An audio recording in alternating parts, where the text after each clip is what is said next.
Well, Steve Diamond has virtually a fully fit squad to choose from this evening. A head injury to Ben Stevenson, the only fresh concern, with Ben Redshaw, Tom Gordon and Eduardo Bescio, the longer-term absentees. Young age-grade star Ollie Spencer features on the wing in place of Stevenson, just his third start at this level, with Sammy Arnold and Max Clark both ready to rumble in an exciting and abrasive midfield duo. Up front, Cam Neild is a former Sale Sharks stalwart. The Leicester-bound Jamie Lemire has 11 tries this season as he continues to push for more international recognition. And of course, as ever, Callum Chick leading the Falcons once again, whether through more strife or the celebration he craves. On the bench tonight, veteran lock Seb de Chaves will make his 100th appearance in this competition if and when he is introduced. It is truly a wince-inducing Sale team for a fixture the Sharks really could do with winning, having slipped up in their past two. 4 Englishmen back from Six Nations duty, including captain Ben Curry, who was so impressive this championship as a starter or a finisher. Tom Roebuck was a try scorer against Wales 6 days ago, with George Ford also making a typically elegant cameo off the bench down in Cardiff. Rikiti Maasi-White gets an opportunity to showcase himself in the midfield as Sale seeks some more oomph in that department. Bevan Rodd and Ashirapoku Fordur pushing hard for more England caps in the front row. And the South African enforcer Jean-Luc Dupria wears number 8 tonight behind a towering lock duo of Ben Bamber and Johnny Hill. So tall, those two, they're at risk of altitude sickness at line-out time. And after that terrible joke, I'll welcome Hugo Southwell to the action, and he'll talk about rugby for a while. And then rugby will appear. You didn't miss much.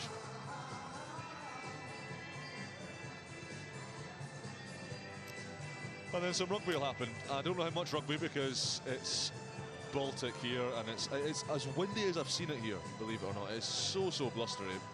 So I think we're going to have a lot of kicking, a lot of dropping, and a lot of cutaway shots, I suspect, because there won't be a lot of fluency in this. Careful I say this, a lot of cutaways. Careful I say that, especially in my accent.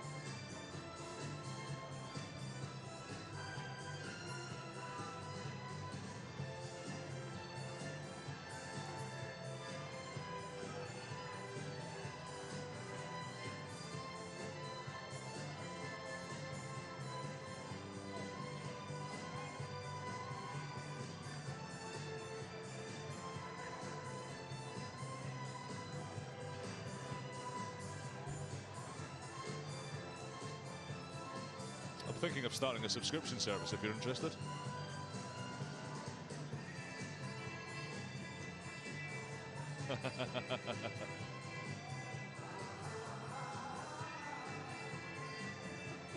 They're longer than the ad breaks, Jesus.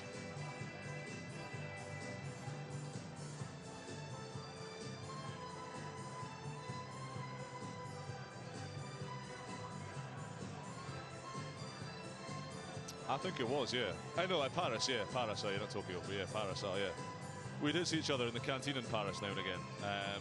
And then you came out, I think during one of the Aussie games, you must have had a break from directing. You came out, the relief director, I don't know if it was Josh Turner or whoever was doing the relief directing for you.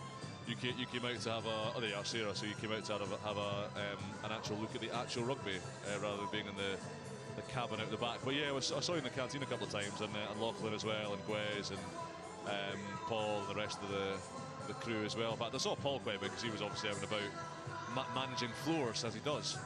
But yeah, I saw a few of you boys, but it's been a while. Oh, so good, so good. Just the way the French really embraced it. Do you know, I didn't get to see any of the coverage because I was contributing to it all, but I believe it was a broadcasting triumph.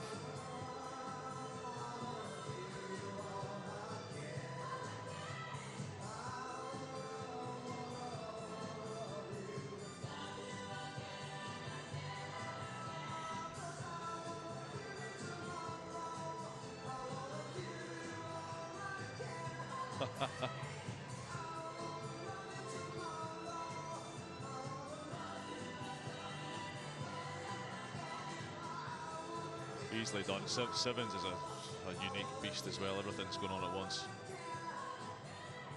Half the time the crowd doesn't realise what's going on. That's rugby, mind you.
Good evening, everybody. The Six Nations has been parcelled up and archived for another year, and the Gallagher Premiership comes roaring back after nearly 60 days without a fixture. We're not messing around this weekend either. This is Derby Round, the rematch, and tonight the best of the North go toe-to-toe at Kingston Park.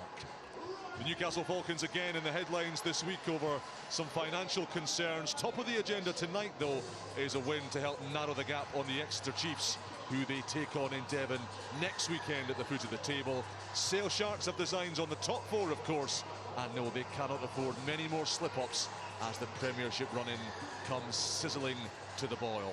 So loads of plot lines woven through this Friday night affair, and time now to get the thoughts of two staunch rugby men of the North, the Sale Sharks Director of Rugby Al Sanderson, and first Newcastle's Steve Diamond.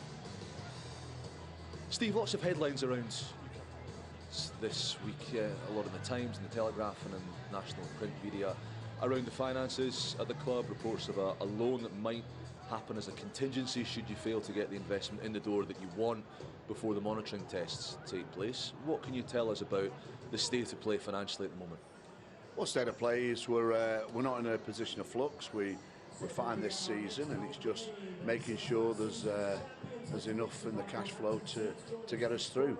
You know, hopefully we can get some new investment into the club, but in a short-term process, we might need to cash flow it for the foreseeable future. On the pitch, you've had a good run in the Premiership Cup. You used that as a real springboard to give you momentum earlier in the season. That culminated in a big win, a long-awaited win over Saris here post-Autumn Nations. Is that what you're looking to do off the back of that this time around? Well, we are trying to do that, obviously, but we've come across a different animal tonight than the Prem Cup teams, you know. With the exception of Tom Curry, they're probably fully loaded. So it'll be a really difficult game for us. But, you know, we've shown, you know, over the last 7 or 8 months that we are competitive at least for 60 minutes in a game. So I've just told the lads to get out there for the first half. Let's stay in contention and we'll reevaluate half time. Steve, thanks for your time. Best of luck. Cheers, thanks. Well, Al, a hugely successful Six Nations period for Sale Sharks players, both in the England squad, the Wales squad, and indeed the various England age grade squads. How do you tie all these various elements, all these returning players back for successful performance tonight? You've got to bring him in, bring him home, get to gel quick, you know, to rekindle and reconnect the relationships that we had before going to the Six Nations with the extra experience that they've gleaned whilst they've been away at a high level of the game. So, yeah, that was really the main aim this week, just for them to feel like they've come home, and then to get them focused on the run-in and tonight being the first part of that. No matter how talented or confident a squad you have, I guess there's always the risk that hosting a big competition when players have been away, when you haven't had a lot of matches in the Six Nations window as a club, there's a drop in cohesion, a drop in accuracy. How important is it that your execution is on point? What can be a tricky away ground is? Yeah, that's been our challenge and something we've been chasing all season, really, just a bit of execution on the back of a lot of endeavour, good set-piece dominance and a decent defence most of the time. So we've been working really hard on that, like a lot more skill work, more focus, prioritisation of our attack in certain areas, and how we can just sharpen up back into the season. Because we need wins and we need bonus points, but as I say, I'd be very happy just coming away with a performance and a result tonight. I think last year was the first time we've won in about 9 years, so we know the challenge here. This is always billed as the Northern Derby, partly because you're the only two Northern representatives in the competition rather than the actual proximity of the two teams. I know you're a man who likes your imagery and your metaphors when you're building a week and a narrative for a team. Do you lean into that Kings of the North vibe, or is it something different for this game? No, we've just tried to focus on ourselves, really. As I say, like just making sure that we're as tight together, streamlined as we can be this week. We know we've got a big task ahead of us in the run-in. It's not impossible. We've shown that last year that in form, we're probably the team that everyone else doesn't want to play. We've got to find that form, you know, find it quick, as I've said. No, this week, we've been looking no further than Friday night. That's been the narrative. Well, best of luck tonight. Thanks for your time. Cheers. Well, Steve Diamond has virtually a fully fit squad to choose from tonight. A head injury to Ben Stevenson, the only fresh concern this week, with Ben Redshaw, Tommy Gordon and Eduardo Becho the longer-term absentees. Young age-grade star Ollie Spencer features on the wing in place of Stevenson. It's just his third start at Premiership level, with Sammy Arnold and Max Clark both ready to rumble in an exciting and abrasive midfield pairing. Up front, Cam Neal is a former Sale Sharks stalwart. He's only recently returned to fitness after being injured in pre-season against his old team. But Leicester-bound Jamie Bilbao has 11 tries this season as he continues to push for more international honours. And of course, as ever, Callum Chick leading the Falcons once again, whether through more strife or through the celebration he will crave tonight. It is a positively wince-inducing Sale team for a fixture the Sharks really could do with winning, having slipped up in their past 2 league outings. 4 Englishmen back from Six Nations duty, including captain Ben Curry, who was so impressive this championship as a starter and a finisher. Tom Roebuck was a try scorer against Wales 6 days ago, with George Ford also making a typically elegant cameo off the bench in Cardiff. Rikiti Maasi-White gets an opportunity to showcase himself in the midfield as Sale seeks some more oomph in that department. Bevan Rod and Asher Opoku-Forju are pushing hard for more England caps in the front row, and the South African enforcer Jean-Luc Dupria wears number 8 tonight behind a towering lock duo of Bamber and Hill, so tall that at risk of altitude sickness when the ball's thrown into the line-out. So Friday night in Newcastle, and with us tonight a man who once dazzled beneath the shimmering floodlights of Paris, Hugo Southwell, formerly of Stade Francais, of Wasps and of Scotland, now casting his eye over this northern tussle in the cold in the Tomb. First league game for 2 months, Hugo. What's it like as a player coming to a ground like this and trying to find your bearings again in the league? Yeah, it's always tough, isn't it? And especially for this Sale side, one game in 7 weeks. It's going to be a really tough ask for them. But for this Newcastle side, they're a side that since the new year, they've averaged 25 points in the last 4 games. Yes, 2 Premiership Cup games and 2 Premiership games, but they're scoring a few more points. They're gelling more as a team, and it's a huge opportunity. Last time we saw them come back from the autumn test, they beat Sarries. Can they do it again against a very strong Sale side?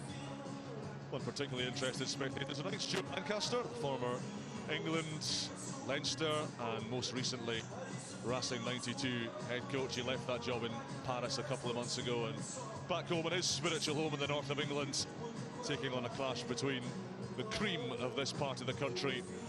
The Gallagher Premiership returns once again. These fans have been through an awful lot. The Newcastle lot have at last got a couple of wins on the boards, and tonight it is typically frosty, typically cold, a biting wind whirling around through Kingston Park as Ben Curry, back from a hugely impressive Six Nations campaign, returns to club business and leads out Sale. They ended 2024 with a statement pummeling of Bristol Bears, shutting out the league's great swashbucklers 38-0. But since then, things haven't quite gone to plan, losing to Gloucester and to Bath in the league, knocked out of the cup and scraping into the Champions Cup last 16, where they will face mighty Toulouse in France in a few weeks. League so congested, 6 points off the top 4, but the margin for error for Ben Curry and his troops already narrowing fast. This is a big old night for Al Sanderson and for all of his returning frontliners back in the bright orange of the Sharks.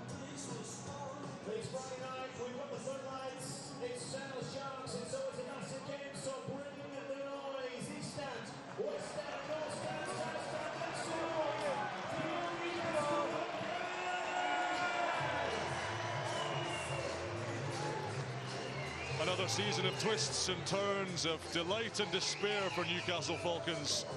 They've bucked that losing trend, but still they are marooned at the foot of the table and seeking not just short-term investment, but the money to build a sustainable future, a real powerhouse club in the true north, as they call it, over the next decade and beyond. The Prem Cup has provided some solace. Falcons making it to the semi-final stage, while Sale have only had 1 match in the past 5 weeks. Falcons looking to build on that positivity for the final furlongs of the league campaign.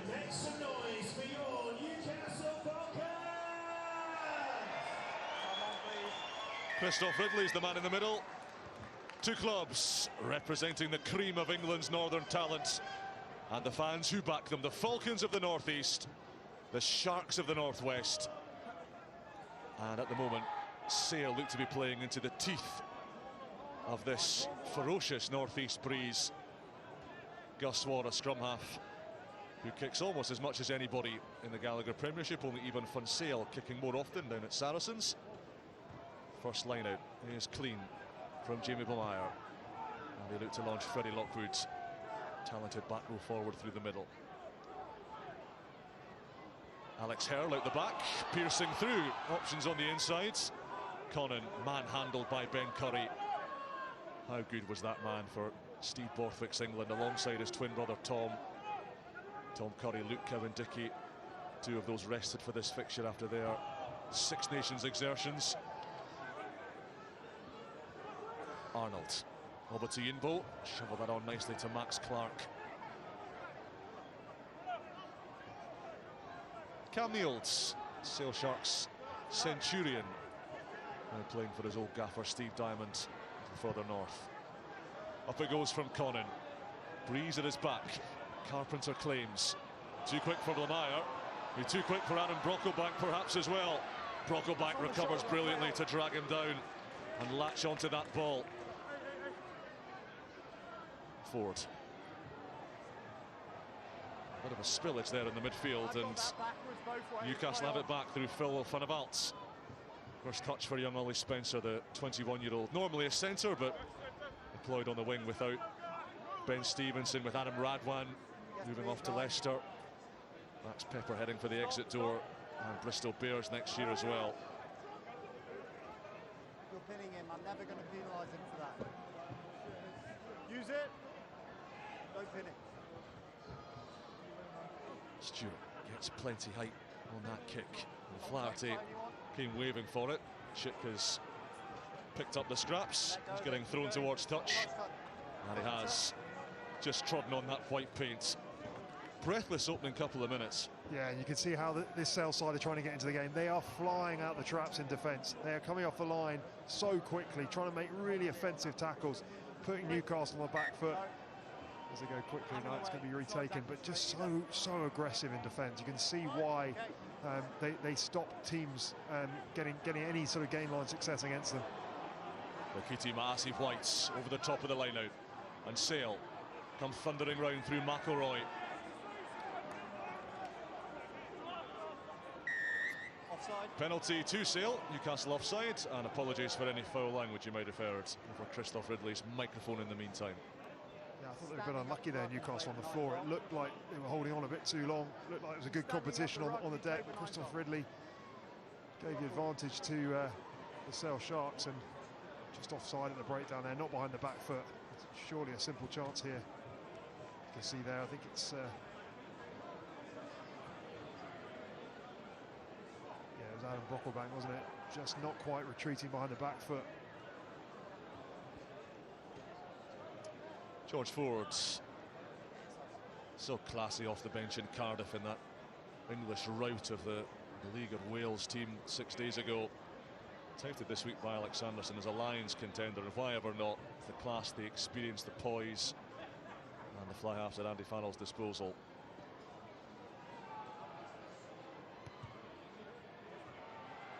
And even in these troublesome conditions, George Ford never likely to have any issues with that one. Sale lead on 4 minutes. He made sure of that one, didn't it? It cleared the stand into the wind. Wasn't going to... If I got it wrong, I apologise. Thank you. Leave that one guessing. It's gone out the ground, into the wind. Great start from George Ford. A lot of headlines you might have been reading in the press this week around Newcastle Falcons. They are, of course, looking for investment, looking for something long-term to build that sustainable future for 10, 15 years plus. It's not just the short-term cash that they're going to need to compete next season. If they can't get that investment sorted before various monitoring tests to make sure the club can complete the season are undertaken in a couple of months' time, then there is the contingency plan. Steve Diamond's been talking about it this week of a loan from the other 9 Premiership clubs and CBC, who of course hold roughly a third of the stake in Premiership Rugby. Just be careful of that, dummy with your I want to protect you, but it's difficult if you do that. All the raw materials are here in the northeast. A big fan base, a big catchment, fertile academy system. Just getting that funding in place. Through his squints, and it was enough of a contest from Sale that will get the rewards. The competition was on the ground. That's exactly what they can't do. Jamie Blamar there just throwing it squint. They're not going to get many opportunities up this end of the pitch. You know, not a great kick, clearance kick. Competition in the air for not straight. And they've got an opportunity there. They have to take it. They have to make the most of these chances. First look at Asher Opoku-Fordew on this side of the scrum here. One of the bright, hot, propping talents coming through English rugby, and there are plenty of them. Many of them, by the way, at Sale Sharks. You've got Ralph McEachran, Ty Raymond, Patrice Bell as well. Part of the Sale Sharks Academy squad, part of the England under-20 setup. Has been so successful in recent years. Opoku-Fordew buckling Brocklebank. See what comes. Penalty advantage to Sale. Ford spins it wide, and Rob Duprea. Carpenter to Roebuck, one of the deadliest men in the league. Back inside to his former housemate Carpenter. Ford and Bamber carries with such venom. Ford changing direction. He saw the slew of orange off to his right, kicking over the top of Spencer. Recovered really well, but there was no advantage accruing. Yeah, and you can see the ref was asking him to use it in the scrum, and eventually the advantage was given for collapsing the scrum. It was actually that's it, from collapsing the scrum. It came from the touch judge on the far side. And that's where you feel this Newcastle side is such a, looking from up here where we're sitting, it's a really big, strong Sale pack. They've been so good in line-out drives, in the maul. Obviously set piece is a huge part of their game. If they get the opportunities in the half, in Newcastle's half, it'll be could be a very long night for this Newcastle side. Yeah, the call came from the far side. It was Murray McCallum infringing up against Bevan Rhodes. Sale have got the best line-out stats in the Premiership this season. 2 from 2 tonight, and War selling Kieran McDonald and bursting up to the 22. Lemire whacked him. Rhodes to Ben Curry. Van Rijn, and Rod again has a pick and trundle, but he is trundling in reverse. Ford probing the short side. Rob Duprea gets onto it. O'Flaherty helps. Newcastle's defence in their own 22 has been a real tough point for them this season. 45% of opposition entries end in tries, but this one won't. Ball is loose. Obatiyimbo shoveling it back to Spencer, who looks to run over the top of Opoku-Fordew. Physical mismatch. Spencer sets it up. And Newcastle survive that little flurry of attack.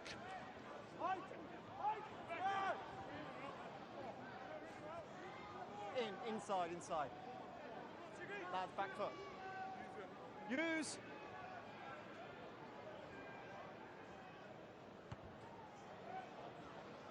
Better distance on that clearance from Sam Stewart, and Newcastle will be satisfied to have withstood that first Sale Sharks red zone entry, that 22 visit that we talk about in rugby.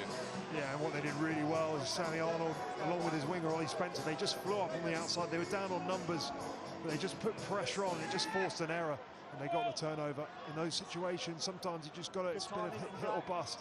Exactly what they did. Oh, Gus Ward just has his coattails clung onto by Brocklebank. It's the second time Ward's found space in behind those shooting Newcastle defenders. Jean-Luc Duprea, he's the Sale enforcer. Good job. Bevan Rhodes, short and hard. Really pushing to get himself back in that England matchday 23. Duprea and Ford, the twin playmakers, and Roebuck searing through the middle. Ward's with him. Roebuck throws the dummy, then looks for War. Newcastle get there and slow it up. Still Sale possession. Ernst van Rijn, 6 metres out the Sharks. Johnny Hill. War. Ford pulling it back. Rob Duprea. Bevan Rod's got wheels. Bevan Rod's got a V8 engine. A crash bang wallop finish from the rampaging Lucid. He might have done himself a mischief in the process. but he's trampled Newcastle into the rubber crumb pitch. And that really is how to execute and craft a score, isn't it? Brilliant work in midfield, initially by George Ford. Create the space, just straighten up on the pass.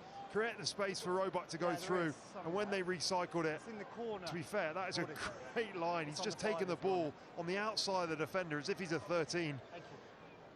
It's great to see, isn't it? A prop in this day and age, just taking the ball on the angle like that, doing Max Clark. And what a finish. There was a time when Bevan Rodd reckoned, in his own words, he offered nothing to Sale as a ball-carrying presence. Huge work on for him as a young prop. You can see that work paying off. George Ford kisses the inside of the post and moves Sale onto double figures, just about keeping pace with the clock. What's impressive by this Sale team at the moment is just their urgency. Urgency in defence, they are flying up off the line. Urgency for everyone to get in position, to be an attacking threat in attack as well. And to have a prop out there, taking the ball just on the drift almost, on the outside of the defender. Really, really outstanding work from Bevan Rodd. Should hit 100 games for Sale over the next couple of matches. Sharks hosting Northampton next weekend, live on TNT Sports, of course, before they're off to the south of France for a date with the Galacticos of Toulouse in the Investec Champions Cup last 16. Jean-Luc Dupree, twin brother Dan still out injured. Oh, that's ripped in the air, ripped in the For the air. Van der Vaart, that is legal, the steal. Gus Ward tries to reef it back.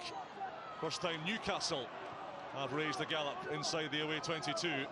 And then Sammy Arnold, for fear of being held up, threw it back, and it has come off Sale fingers. So it will be a Newcastle scrum. Yeah, and there's the difference right there. They turn the ball over. They've just got one runner going in on Sammy Arnold on his own. You can see here, Van der Vaart, really good strip. But here, Sammy Arnold, no real support.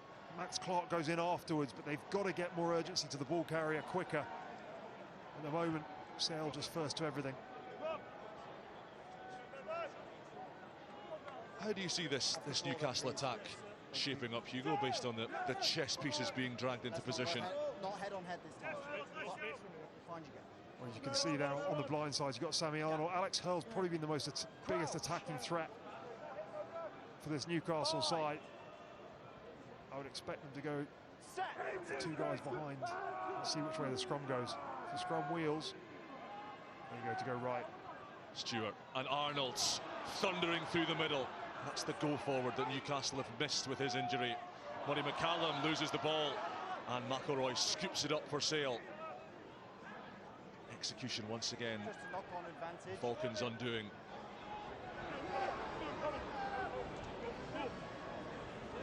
George Ford back in the pocket. A little bit of a slice, but steers the ball onto the roof of the stand and Sale out of their own front garden.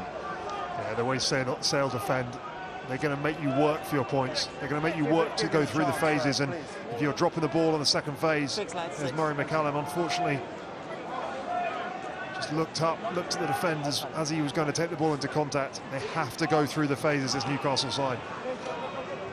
Max Clark, Premiership Centurion. Played plenty of times for Bath over the years. Blameyer, bouncing pass, and Arnold again gets the basketball offload away to McCallum. Squashed into the ground by Johnny Hill. Van der Vaart throwing the dummy. 25 years of age now, Van der Vaart, still a big carrier for Newcastle. Thank you. They've both been pulled off their feet. Play on. Connon. Arnold drops it on the toe, looking for touch at the corner, and he's put a little bit too much on it. Just a few inches in it, but it's those margins that just not go Newcastle's way this season. Yeah, and at the moment, if you look at their setup, they've just lost three runners out the front. Sammy Arnold's got no other option out the back. He's sort of got one runner outside him against three defenders. The only option is the kick. It was the right option. It was just the execution that was just off. And that's what the defence of Sale does to you. It's so aggressive, it's so offensive, and they make their first up tackles. And what that does, it puts you on the back foot. You're always struggling to get over the gain line.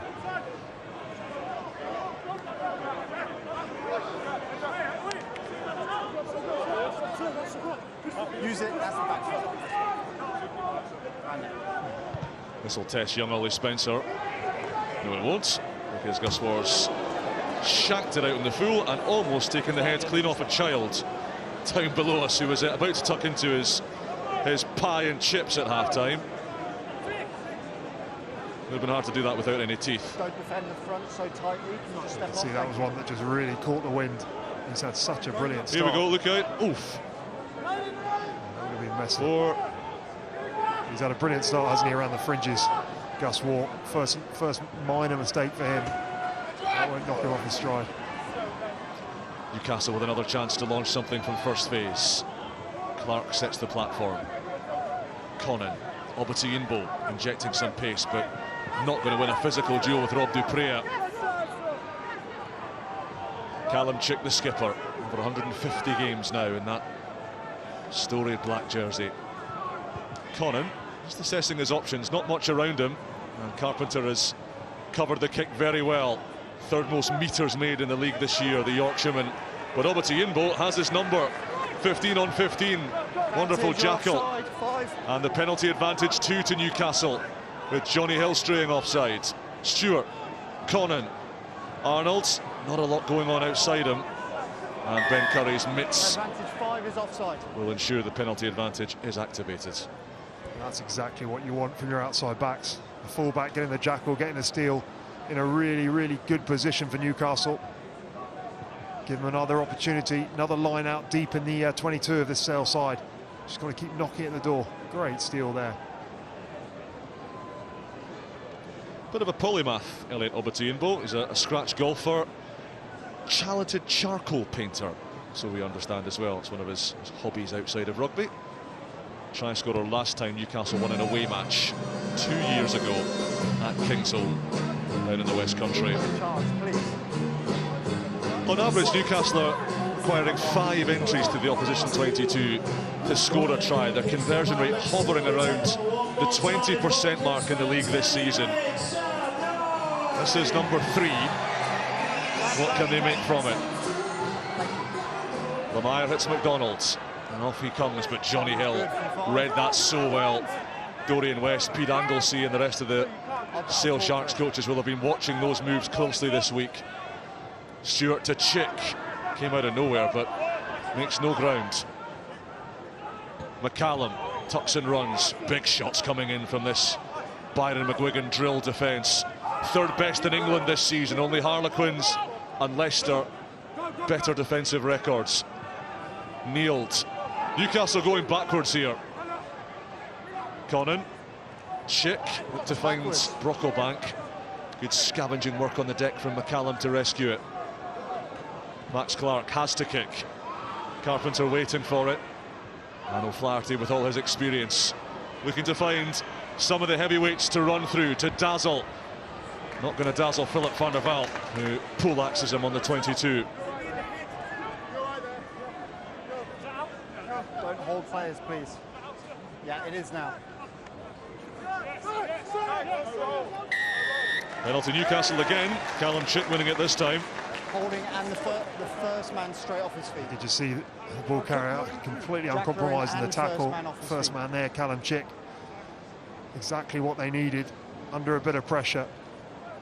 You can see with Sale what they're doing in defence. They're coming up and they're making it so hard at the breakdown because the tackle, first up tackle, is so offensive. They're straight away on the front foot. They don't have to commit too many players to the breakdown. You can still challenge sometimes with one player. What that means is they just all fan out and it's almost impossible to break down their line. And Newcastle are just going backwards. They're relying on scraps at the moment. They've just got to make them, if they get opportunities like this, they just have to get something out of it.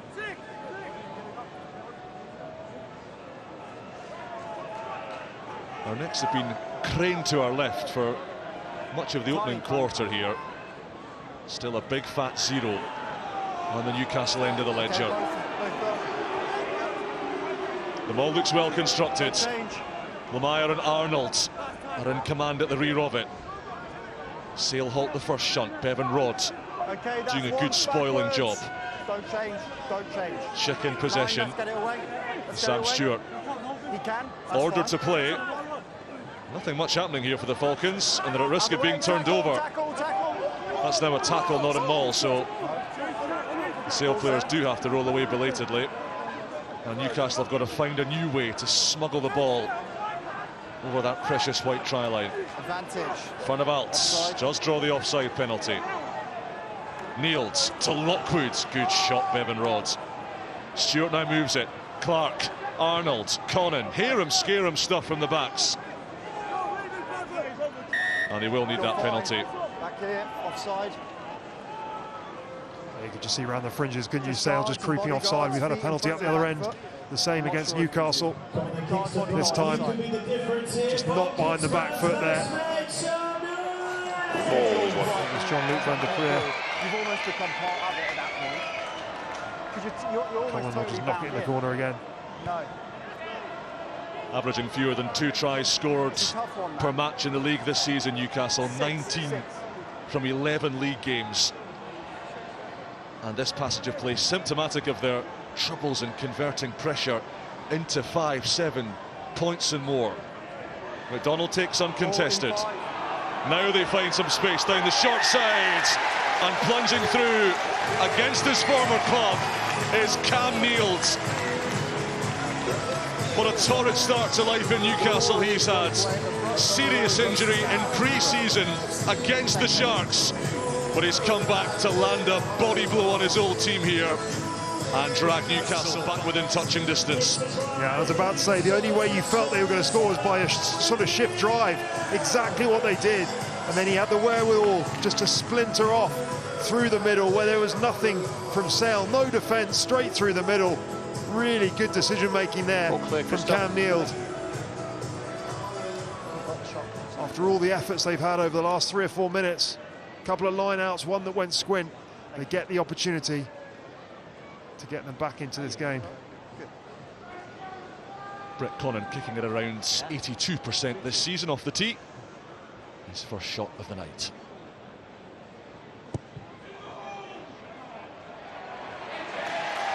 Up go the flags. Newcastle back within 3. And they have, crucially, the reward for all that territorial dominance. You could just see, just shifted around the corner there. You feel that if they go toe-to-toe, straight forward, straight on against this Sale pack, they're not going to get much change. But instead they shifted it, and it was so dynamic. Really, really really good score in this forward pack.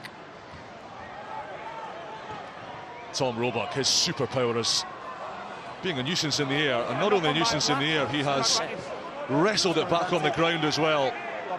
And Sale can flick the switch and turn a restart into a prime attacking opportunity. Carpenter to Jean-Luc Duprier. War. Maasi White. His father, Villiers, former Tongan international. Curry. You stepped off, you matador. Rod. Forwards. Rob Duprier. A lot of runners here. Maasi White. Gap cleaved open. And he's celebrating already. A flourish of tongue and flair from a young Tyro in the Sale midfield. That really is the sort of thing that Steve Diamond will be pulling his hair out. The kickoff, they had the kickoff in their hands, then spilled out wide. There was a knock-on advantage in the end. They had it. The Newcastle team had collected the ball. Coaches always say that you have to... Oh, are they checking for maybe a bit of blocking there? Shot clock off, please, just for a second. Looks like just there might be, yeah. There wasn't a knock-on because it was confusing for us on field. It's not a formal check, just look in the background, please. Yeah, we're just checking Andrew Jackson, our TMO, not just the potential obstruction here, but actually how Sale came into possession of the ball, whether there was a knock-on, because Newcastle were crying plaintively that that wasn't the case. Here's a look at it. That's where the Roebuck raises it forwards. Well, there perhaps the second time. Callum, right arm of Roebuck. I need to look at the screen. It was later on in the play, wasn't it? It was almost like he was unaware, but he put his hand out. I think it's as Callum Chick picks it up here. Oh, we don't see that far.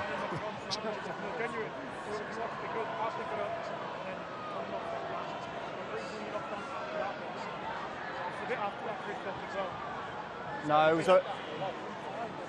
It's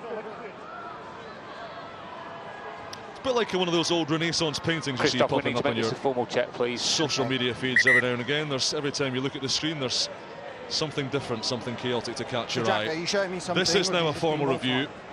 We're just going to take one more look.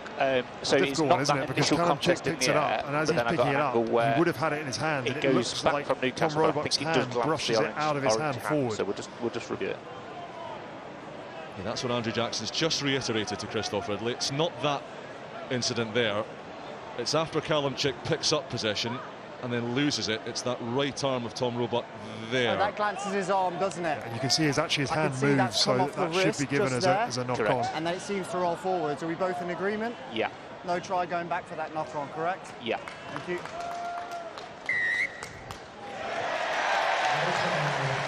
Well, you have to say that is very creditable work from the officials. Not an easy spot, an awful lot going on. But they listened to Callum Chick and the Newcastle players, and ultimately they seem to have arrived at the correct outcome. Yeah, definitely the correct Knocked on off outcome, the wrist, and a huge forward. decision in the game. You know, 10-7, suddenly going to 17-7 under the sticks. This keeps Newcastle, 24 minutes in the game as well. It's a huge moment. But you have to give credit to Sale as well. What a finish that was. And it's George Ford instrumental again, just creating space around him.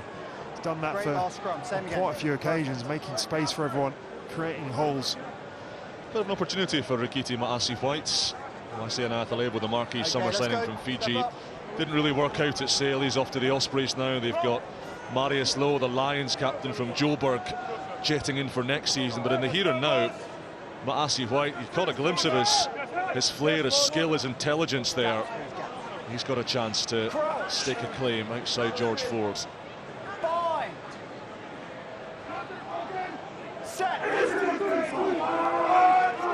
Stay up. Horrible position of the rugby pitch from which to try and extricate yourself here. Max Clark does a bit of the heavy lifting. No, it's not. It's not. No. He's just placed his hand on it. Not now, Ben. Thank you. Kieran McDonald, former Wasps and Munster lock forwards, 9, use will it. create the angle and the space for Sam Stewart to try and hoof this clear. Clear Johnny Hill first, which isn't easy. Roebuck waits, getting away from Spencer, but not Chick. Ford conducting things. Bamber, former rugby league youngster. Opoku Fordur, but a bit of obstruction. Bit of crossing. You're stood in front of a man who's got the ball on your own team. And just perhaps that cohesion issue that we often see with teams who've had a lot of international absentees, Hugo, who haven't played lots of rugby together. Yeah, it looked like Gus Wall wanted to pick that up. Shot called. And then he got the call. Opoku Fordur just picked it up. There's a bit of crossing. Brett Connon here going for the 3 points. He's got the wind. It is pretty strong. You would have thought this is well within his reach with that wind. It's never easy, is it, when you start really well, which is what they've done. They started well. You've always seen with teams that go, it's like poker, never win early. In rugby as well, you start well, and things can catch up with you, especially when you haven't played together, especially when a team comes back at you and comes back into a game. There's a bit of doubt. It's the fact you haven't played for a while together. You have to reset. Still a long way to go. Kingston Park falls into a hush as Brett Connon grabs the driver from his bag.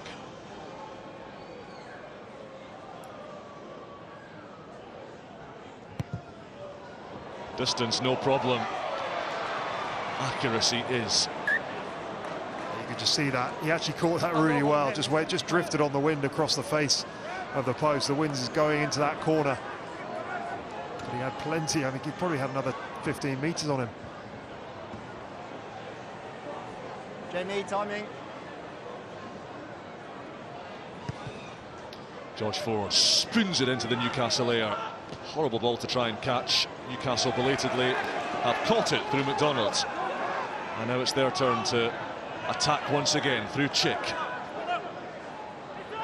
Connon, flat pass, but it's behind Clark, and then O'Flaherty just loses it when he had the opportunity to stress a disorganised defence.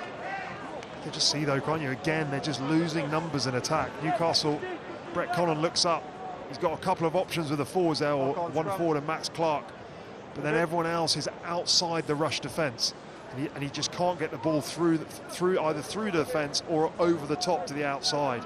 Very, very good from O'Flaherty on the wing, just coming up and sealing everything off for the Sale Sharks side.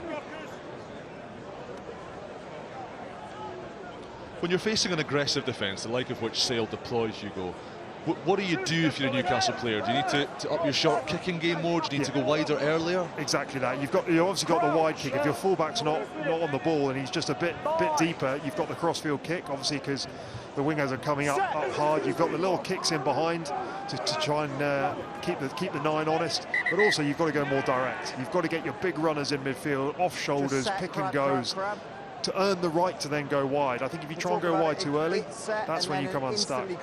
So we need set, stop, then ball, then you can have a crack at each other. Okay, it really is about mixing your game up, and this Newcastle side, again, probably hasn't had experience in playing games where they get every part of their game right for a long period. So it's going to be a test tonight. It has been a test so far, but at the moment, on the scoreboard, it's only 10-7. Control length. Crouch.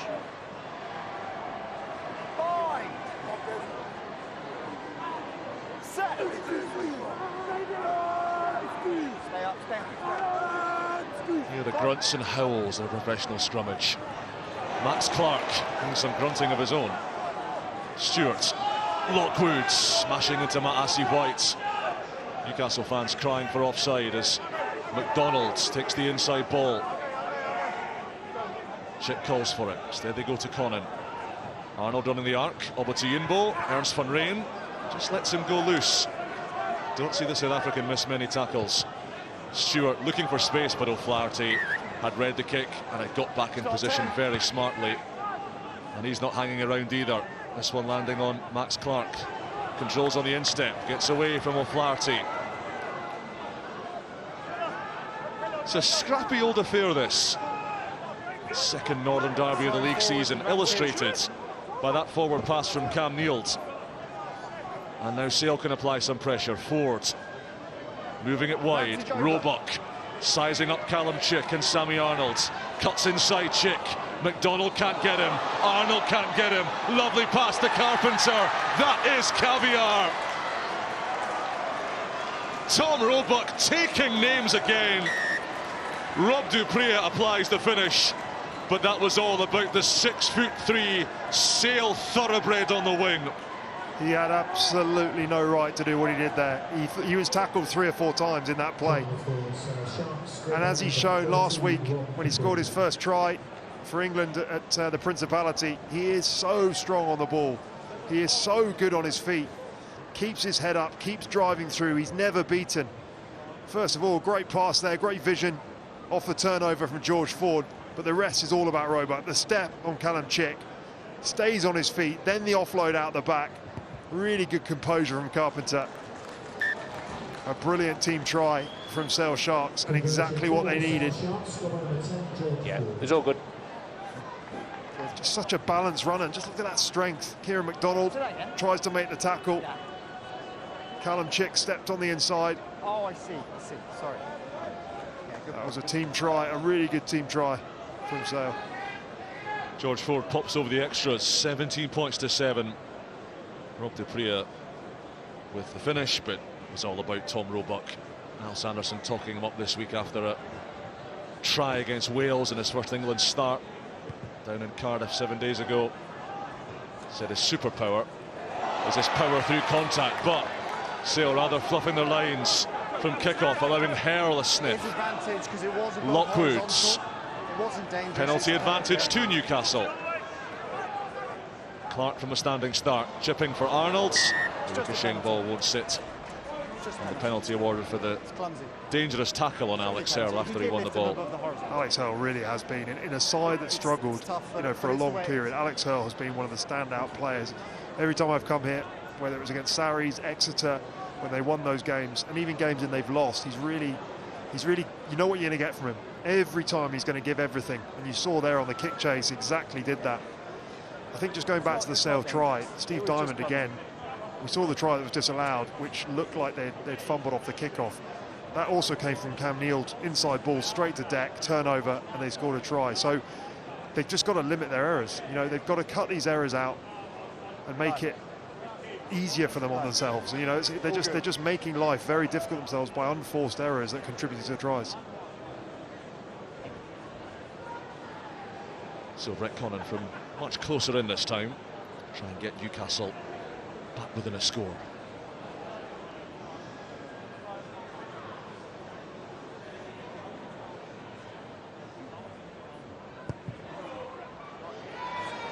Batter down the middle, and Newcastle move on to 10 points. Yeah, it's an interesting call that, isn't it, going for 3 points, because you're with the wind.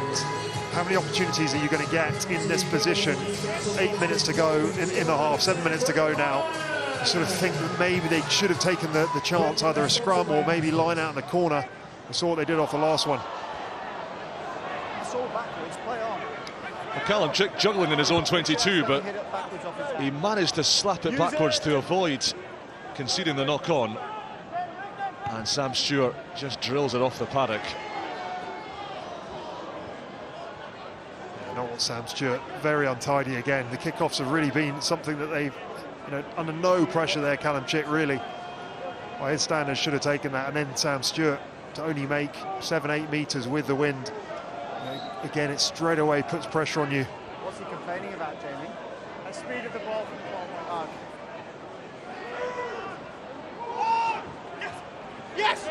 McElroy's throw, McDonald pinches, and then Van der Valk gets onto it, but yeah, Kieran McDonald thrown across the channel, and that's why Christoph Ridley's given the penalty. In those conditions, that was an awesome throw, wasn't it? I mean, I think if Kieran McDonald hadn't stepped across, that was right to his man. Brilliant throw, right to the back by McElroy. He landed on top of the lifter.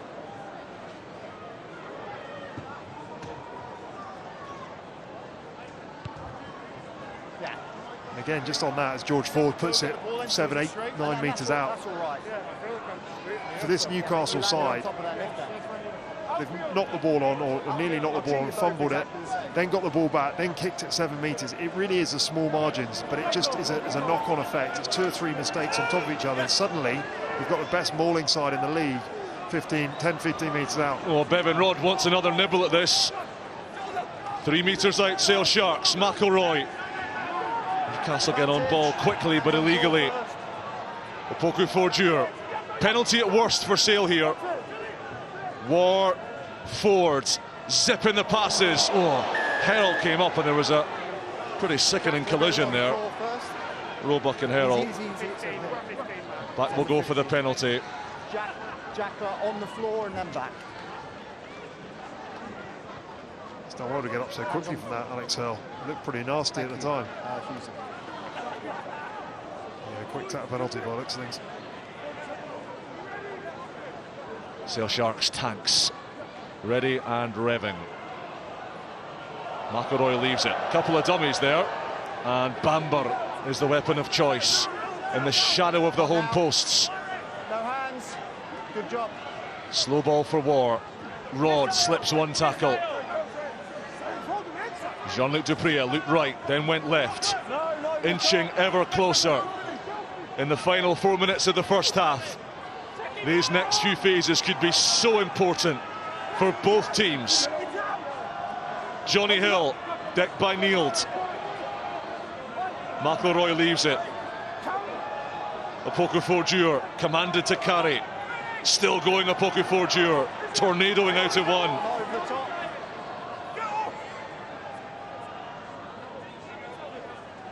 Hill, Jean-Luc Dupria, soaked up by Max Clark. Callum Chick trying to steal it, doesn't get the reward this time, and he's going to concede the penalty. Hands in the rock. He can't play the ball, he's not first man. Yeah, I think Callum Chick, by the time he said to the referee, I'm okay, he'd actually already had his hands on the floor. His hands were on the floor initially, then he dragged them back. The referee had seen it, and he was definitely not supporting his own body weight initially. Shot called anyway. No, I didn't think so, no. All right. They're going to go for goal. We'll give him time as well. Time off then, please. We'll just wait for Yeah, that. Kieran McDonald down receiving some treatments. Sale have, by the way, elected to go for goal here. Try and just widen this gap a little as the half moves towards its conclusion. Just wait for him, 40, and then I'll put the clock back on. I think Newcastle will be absolutely delighted about that. Under the pump, 17-10, big forwards running at you, phase after phase. And this is a foregone conclusion for George Ford, but still 10 points. It's much better than 14. Okay, time back on then, when you're ready. Kieran McDonald is going to have to come off, by the way. It's a head injury assessment required. Newcastle will be forced into a sub shortly. George Ford, as expected, slots another kick, and that 10-point lead restored. Penalty for South Sharks, score number 10, George Ford. You can just see here.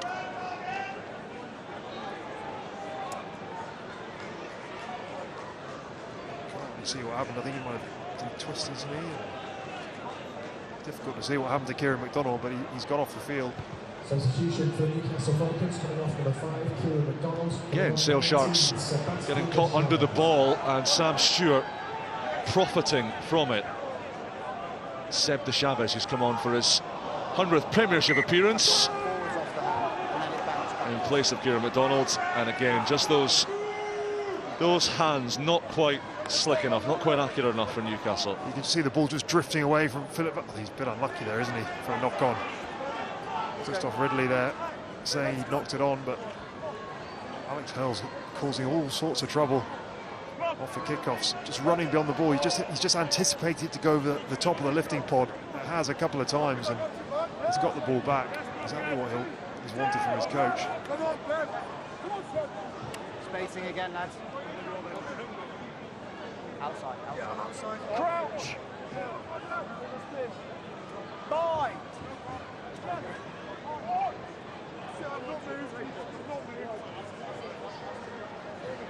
Ishmael.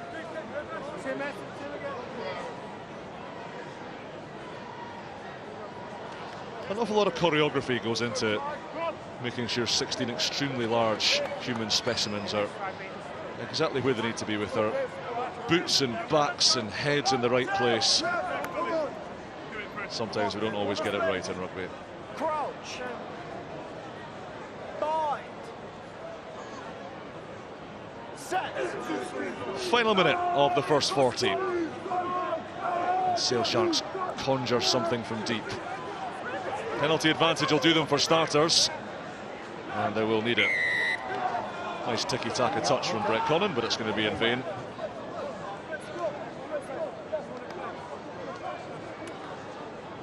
Oh, the hooker's ball.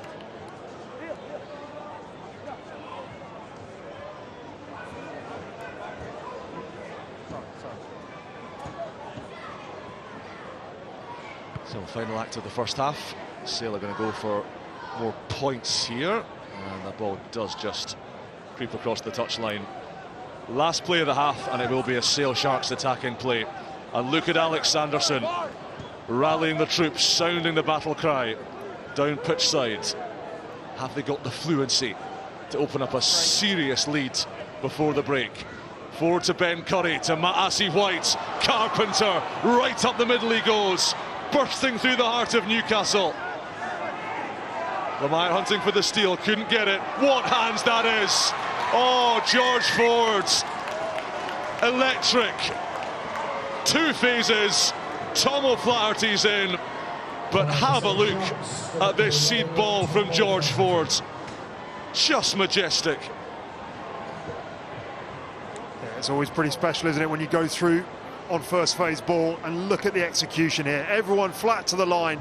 Execution, brilliant hands from Ben Curry. The support lines, Carpenter on the shoulder. Everyone willing to get on the ball. The urgency, and then the hands here from George Ford. He just held himself back. He saw the defender coming onto him. So instead of accelerating onto the ball, as we see Carpenter go through again, but it's this from George Ford. He feels the presence of the defender coming onto him, so he just stops, pulls him onto him, and creates the hole for O'Flaherty.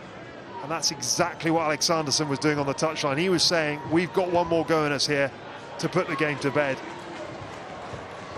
George Ford, not just passing beautifully, but kicking wonderfully as well. How crucial could that be? That is a morale-sapping try for Newcastle Falcons.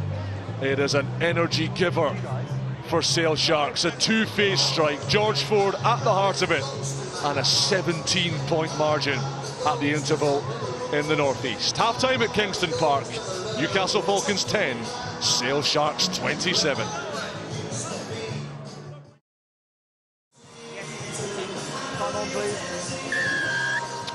Here we go then, 40 decisive minutes in the northeast as the wind continues to rage all around us. What have Newcastle Falcons got by way of response? No, away. Use it. Outside. Sam Stewart up into the sky, and you can see that ball holding up in the breeze and falling for Carpenter. Just lost forward, so knock-on advantage to Newcastle.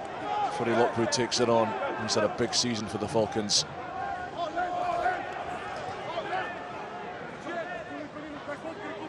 Knock-on advantage is over.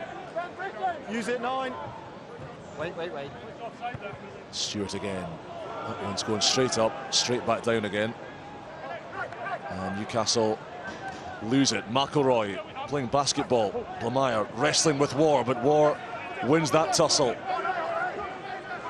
Roebuck at scrum half. Ford to Rhodes. Again, a rambunctious carry and an offload as well. The two props getting in on the act. But a Poku Forgier just running into Big Ben Bamber. And play will come to a halt. Yeah, he just thought that it needed to go on the outside rather than back on the inside. Brilliant offload from Bevan Rod there. Just one pass more onto the left. I think they had numbers. Instead, comes back into the traffic and runs into his own man, unfortunately for an accidental offside. But you can see the wind has picked up even at half-time. From right to left as we look, with the Sale players behind their backs, it's going to be hard work for Newcastle to get out their half. They've got to kick well. The first one was great from Sam Stewart. The second one not so good. The execution's going to have to be right up there. No great surprise, Newcastle stats are as ugly as they are. Fewest tackle breaks, line breaks, just 4 per match. Lowest gain line success rate, allowing 130-22 visits by their opponents as well this season, the most by miles. 12 per game that averages out at roughly. Got to try and get out of a sticky spot here. That's why the low trajectory of Obotayinbo into the breeze. Enticing counter-attack though for Carpenter. Sees forwards in his crosshairs. Gets through a couple. War and Hill. British and Irish Lion on the most recent tour of South Africa. Jean-Luc Dupria wasn't necessarily expecting that, but he's big enough, strong enough to deal with it. Poku Forgier, there's that fast twitch dynamism that Al Sanderson speaks about. So explosive, such great footwork. Van Rijn with a more conventional carry. And then a steal from Jamie Blamire. Goodness knows how he did that. Van der Vaalt tosses it out the back door to Conan. It's all gone backwards so far. It might work out for Sale and Roebuck. Advantage, knock on. Goodness me, how close was that to a bonus point try? That's what they can't afford to do. You know, when you're 27-10 down already, 17 points behind, you can't afford to give away something so sloppy. Oh, he should have gathered that almost. You can see in his face. He would expect to take that, and the game then would have been completely out of reach for this Newcastle side. It's averaging just under a try every other game, and in Sale colours, over 40 tries and over 90 appearances. He's got 11 tries in 15 matches for Sale and England combined this season, 9 of those coming in a Sharks jersey. Typically has a bet with his old pal Aaron Reid, who's on the bench tonight, who gets the most tries over the course of a season. Loser buys the winner on Nando's.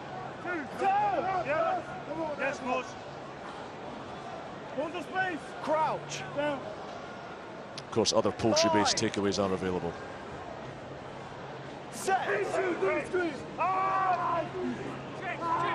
Callumchick off the base in his own 22. And Max Clark.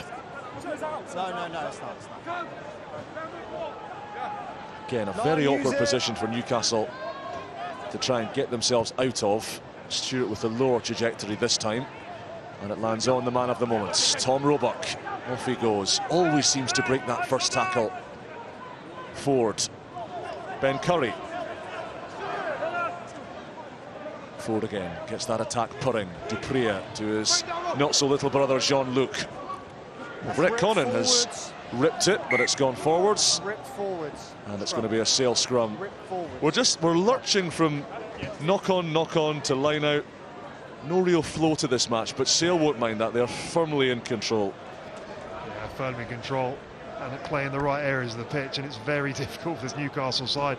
Even with the rip there from Brett Connon going forward, another opportunity, another chance for Sale to put the ball deep or play the ball deep into this Newcastle half. The wind is really getting up now. It's going to make it more and more difficult for Newcastle every time. They're not going to be able to play their way out of it because of the way Sale defend. Big call this from Steve Diamonds. Doesn't look like an injury to Sam Stewart, his Centurion scrum half. He's bringing on his young teenage Tyro. Not long turned 19, Joe Davis made his England 20s debut in the recent Six Nations age grade championship. He's been given 35 minutes against the Mancunian Monsters. It's a big call, that, isn't it? Sam Stewart's been a stalwart for this Newcastle side through thick and thin. In Callum Chick, Jamie Blameyer. But Steve Diamond sees a lot in this Davis. He made his Premiership debut, his professional debut indeed. Round one at here against Bristol all the way back in September. Steve Diamond has very, very high hopes for Joe Davis. It was such a surprise to the Davis family, mind you, that his parents were on holiday in Ibiza. We're not expecting him to get his opportunity as early as he did, and as the youngest member of generally the matchday travelling squad, he's the man on tea and coffee duties on the bus on those long punishing journeys across the length and breadth of England. And Newcastle go on their travels.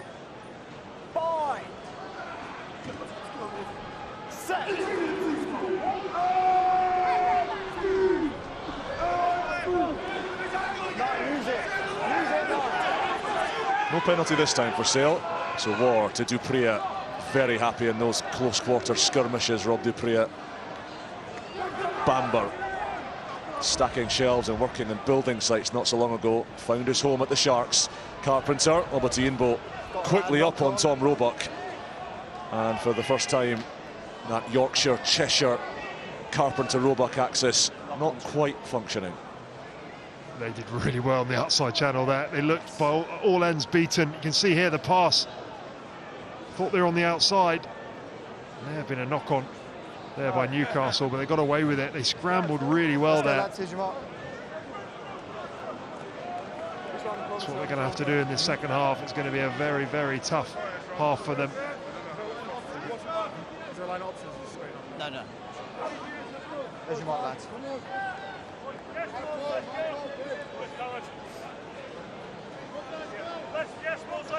Al Sanderson always prefers to watch Sale games from down pitch side, from in the technical area by the dugout. He reckons he gets a better feel for the game. He likes being able to shake the players' hands as they come off.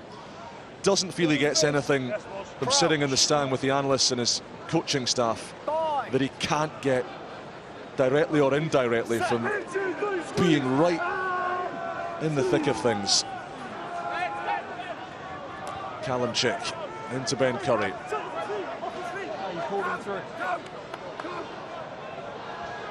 Nine, use it. And Joe Davis' first serious job will be to pick up where Stewart left off. That's a more appetising box kick. Roebuck took it and knocked it backwards. And a lot of Sale jerseys off to the left. Carpenter runs it straight. No messing around. Combative young man.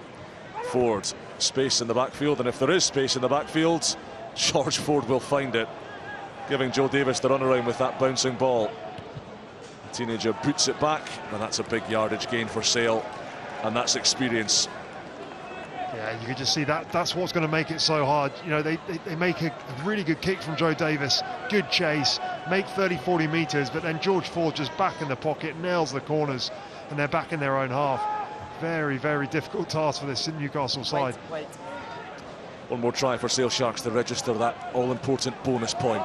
6 points out of the top 4 coming into this one. Of course, results elsewhere this weekend will dictate what a bonus point win would mean for them.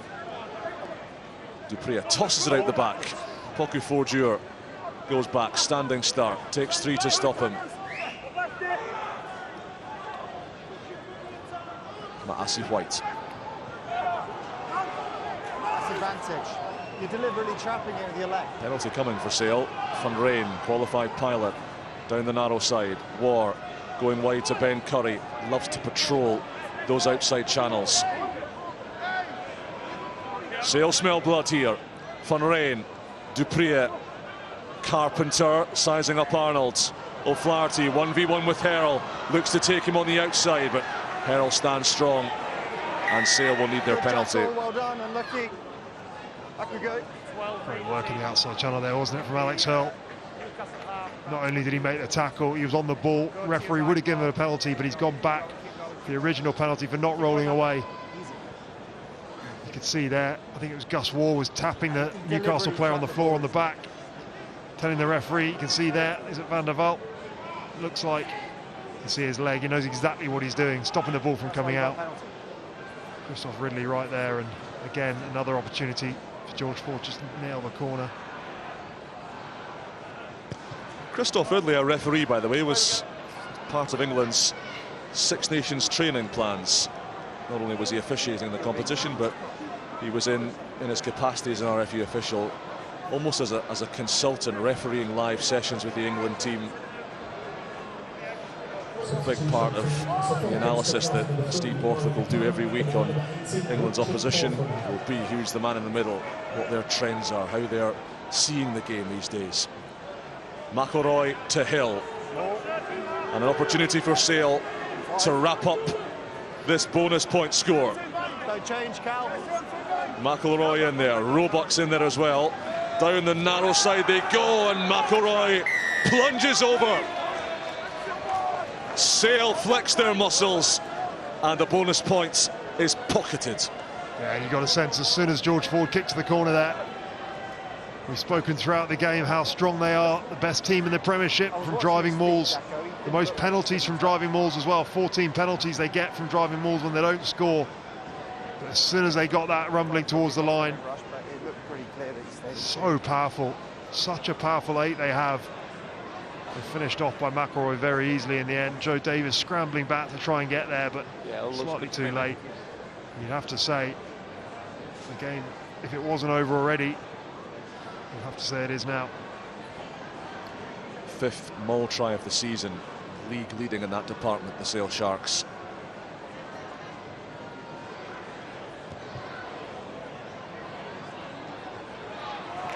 Another wonderful strike from George Ford. Perfect off the tee, and Sale on to 34. Yeah, just too easy here, isn't it? You can see just looking up there, McElroy just doing really well to stay in the field of play there, just staying, just shielding himself, and then as soon as he sees the opportunity, as soon as it's going forward, he breaks off and scores the try. And another brilliant kick from George Ford. He really has had a great night tonight, both in attacking play and with his kicking game. Just controls the game so well, doesn't he, George Ford? His decision making, his execution. 98 caps for England now, and although he's not necessarily first choice for his national team right now, he will certainly be in Andy Farrell's thoughts for the Lions shakedown over the summer.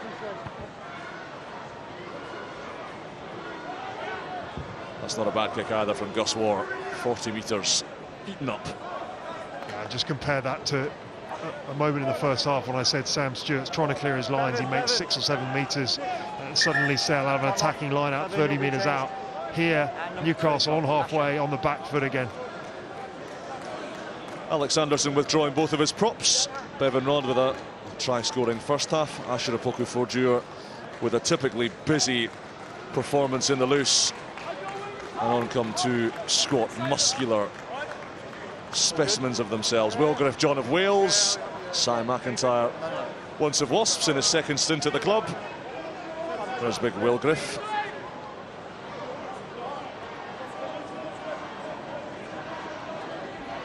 So more ammunition for this Sale front row. Van der Vaart off the top to Davis. Clark and Lockwood. Stepped off. Conan, change of direction with the kick. Callum Chick chases after it, but War was alive to the threat.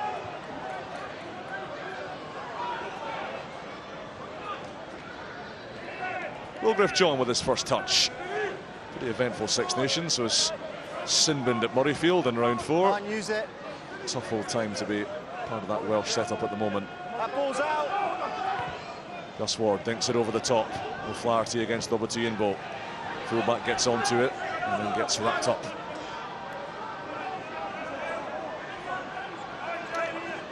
Can't use it.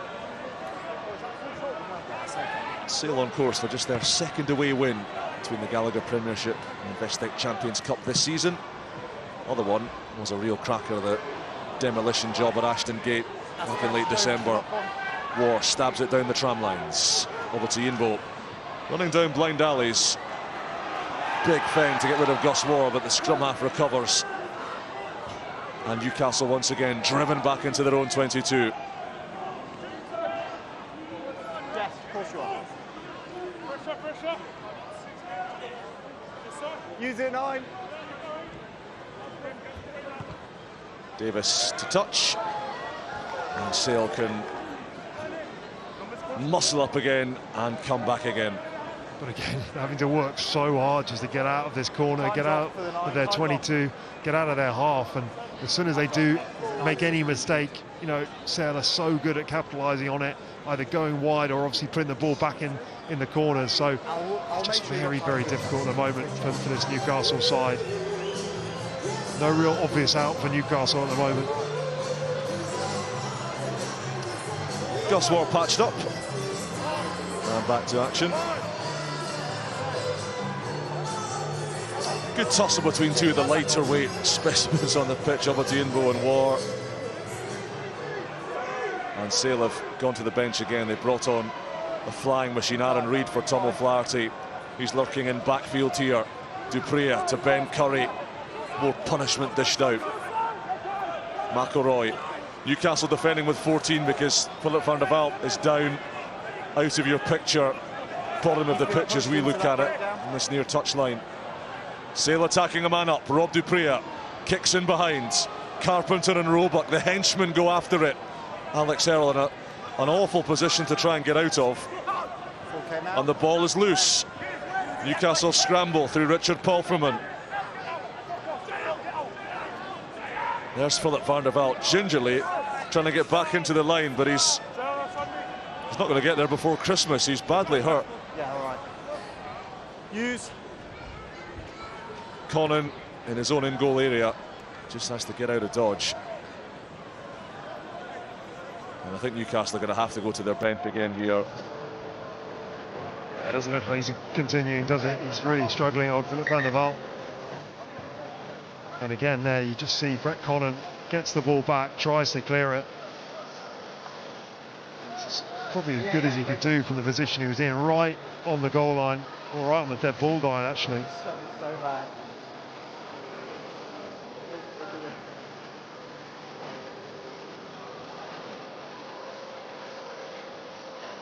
Yeah, checked in Christoph, with no foul play, mate.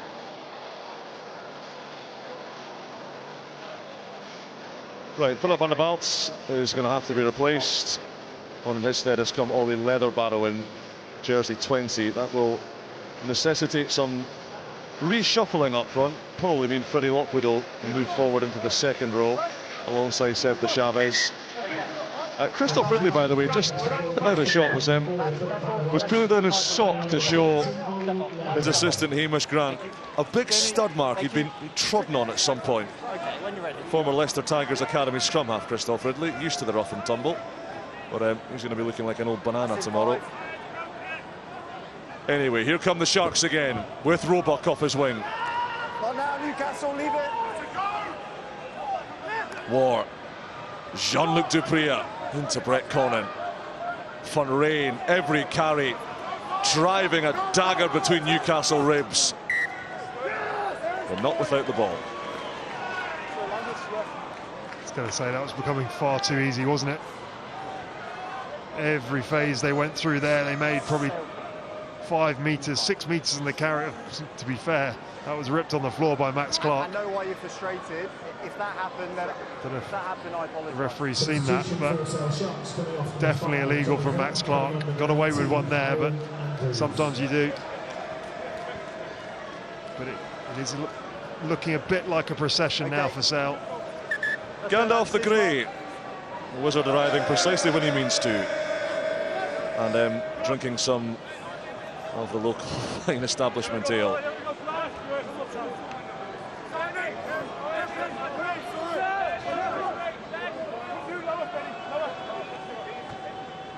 Crouch. 24-point margin. Still more than a quarter of this game left. And Newcastle, with the wind blowing in their faces, have struggled to get out of positions such as this. Penalty at least will allow them the opportunity to gain some kind of foothold down the pitch, but it's right in centre field.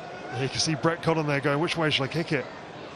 It's not easy from the middle of the pitch when you're into the wind, but he's done a good job there just to get it out.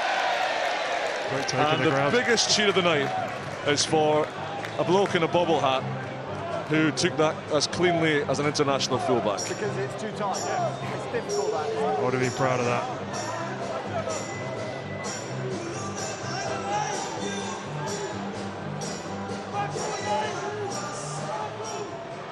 In 5. Can Newcastle fire a shot or two? Get out, get out, get out. Can they narrow the gap a little on their northern foes? Clark and Leatherbarrow repelled brutally by Ben Curry. And Joe Davis will be shaping for a kick here. 9, use it. Ben, let go now. Ben, Ben, Ben.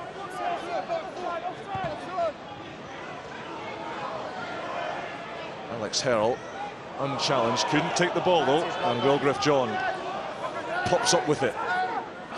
War, McElroy, Ford, Rob Dupree, just through the hands of Reid, but Roebuck will gather and in one hand blast a hole through the middle of Newcastle's defence.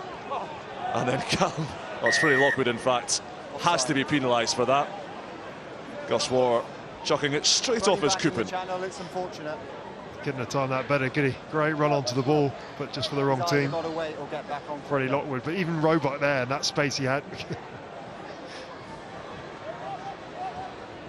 I think if you're going to run in that space, you're going to most likely get hit by the ball. What a take, sir. What a take. And just about the only thing the home fans have had to cheer about.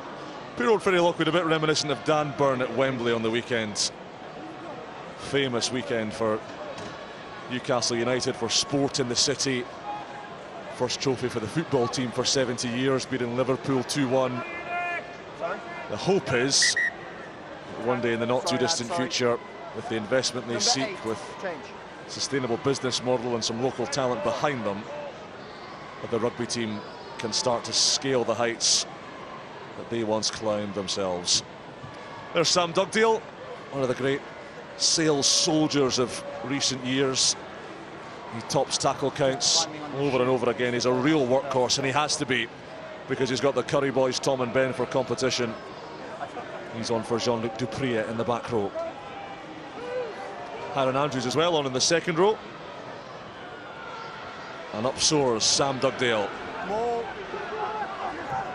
Sale Sharks begin to squeeze.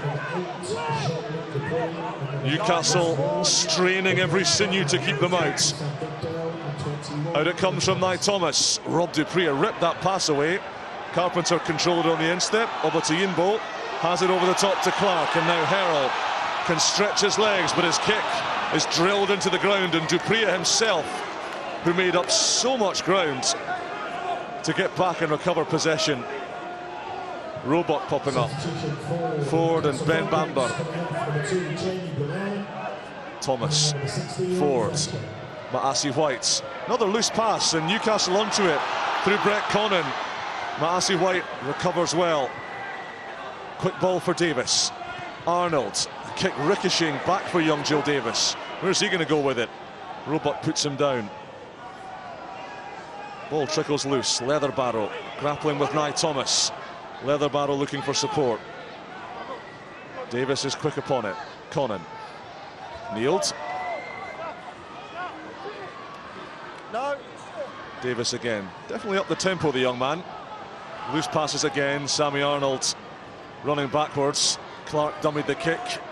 Si McIntyre wasn't buying it. And Sale do win the penalty. And it is Sam Dugdale. Yeah, you just feel the more scrappy it gets, the more loose it gets, the more it plays into Sale's hands. They're so tight and such a close-knit defensive unit. Really hard to break down.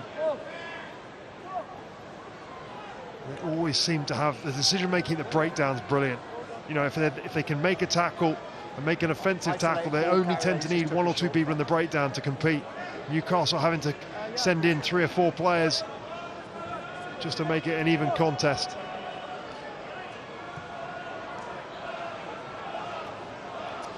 Max Clark did miss the Premiership Cup semi-final 2 weeks ago with a little calf strain. They kept him out for a week or so, but it's not nearly the pitch that Newcastle can afford many injuries in. Not that they've got huge depth in any position with the size of squad they've got. Maybe just the left leg trapped under the body as he was tackled by McIntyre.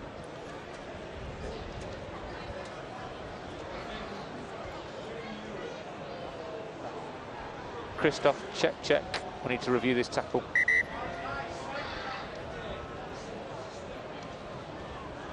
There has been a formal review signal by TMO Andy Jackson. Just wants to show us a head-on-head collision. There it is. Didn't see it at first. McIntyre on Max Clark. Yeah, it's a hard one, isn't it? Because he sort of slips there, Si McIntyre. On field, that looks like almost all the force through the shoulder. So let's absolutely. I mean, for me, if anything,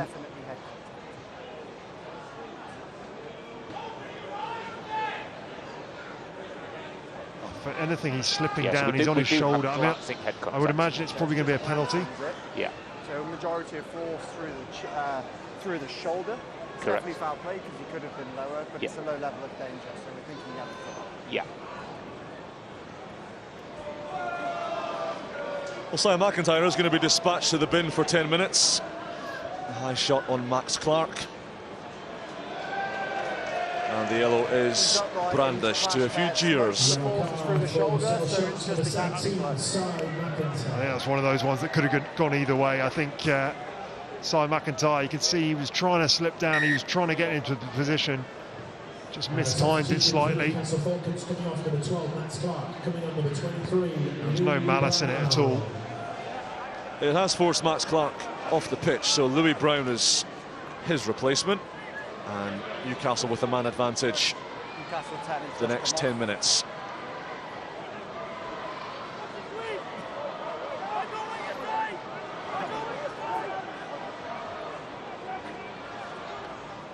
De Chavez takes, and they spin it down the narrow side to Cam Neild, and then they spill the ball. And Sale Sharks could punish them here. Roebuck unleashing Maasi White. Big fend on Spencer, straightening up through the middle. Look at the pace on him. Louis Brown's first job is to drag him down, but there are orange jerseys flooding through this AstroTurf. Thomas, Ford, John. Curry, neat handling. Andrews put George Ford in a bit of bother. Ford put him right back into it. And Mickey Newcastle brings it away for the home team. Davis bangs it down there. He saw a lot of space. Just put too much on it. There is no advantage from the Sale spill. Yeah, it was unlucky. Great option there from Joe Davis. He's got a really good kick on him, hasn't he? He's got a good box kick, real good height on it, real good power in his kicks. So they've gone back for the knock on anyway. As you can see here, he's on the floor, just fumbled there. One thing to note as well, when Newcastle turn the ball over, everyone is sort of, no one's fanned out. Everyone is sort of honeypotting around the ball. They don't have much structure. They don't get into position quick enough. I know it's easy to say at 34-10, probably the heads have gone slightly. But they just need to be more urgent. If you watch Sale as a team, they've been completely different tonight to Newcastle in terms of their urgency in defence and attack. Right, with Sam McIntyre off, Sale have got to sacrifice a back. They have chosen to do without Tom Roebuck, so Asher Opoku-Forjur can rejoin proceedings and make up the full complement of front rowers. I thought they were always under pressure. Substitution for South Sharks, staying off 13, Tom Roebuck, coming on number 3, Asher Opoku-Forjur. Yes, Rockers!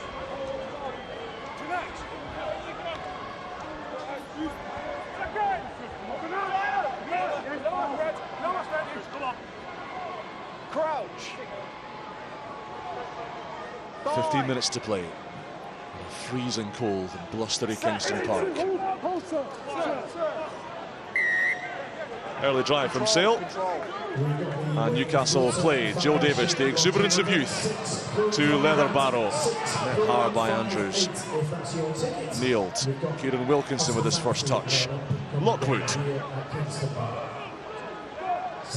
Arnold pulling it back. Neat hands from Wilkinson, the former Sale Sharks youth, to Obato Yinbo, who's hot-stepping his way past a couple. Wilkinson, numbers off to the right if Newcastle can move it. Sale shut the door quickly. And Sale win the penalty. And Sam Dugdale has another. Two brilliant pilfers. And they really did earn that, didn't they? Again, just defensive teamwork. You know, Newcastle thought they got on the outside, but the drift defence of the guys in behind the winger rushing in. You can see the winger rushes in, and the 13 and the 12 drift in behind and cover and make Obato Yinbo come back on the inside. And it's just that scramble defence, that effort from the team, that togetherness tonight. That's exactly what Al Sanderson would have wanted, and the guys have been away for so long. We've definitely seen it from the Sale Sharks side tonight.